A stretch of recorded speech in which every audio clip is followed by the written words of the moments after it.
kílà àpọ̀ láǹfààní ẹ̀mí tó gùn tí ò wúlò. Gbogbo àwọn tó bí wa tẹ́ tí wọ́n tètè lọ wọn ò tètè lọ tí wọ́n ṣe bàbá rẹ̀ wo ló ṣe rú ẹ̀.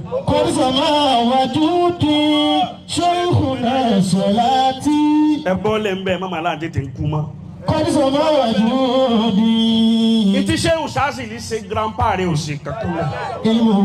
Láyé ṣé Usazili Allahu annahu la ilaha illa huwa wal malaika wa ulul ilmi qa'iman bil qisti la ilaha illa huwa al-azizul hakim.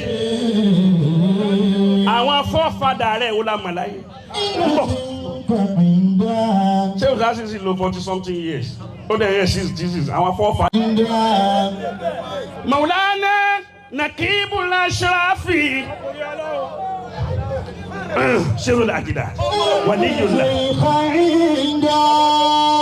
Ayyuhal insanu lan tatwiya bitufurati mauna anta tastajilu wala aqdaru tamshi bikauna ودع الأمر إلى ربك فتلوه منه أونا لا تعز زرعا قد يكون الرئيس زونا خلي تدبيرا قضاياك لمن دبر كونا.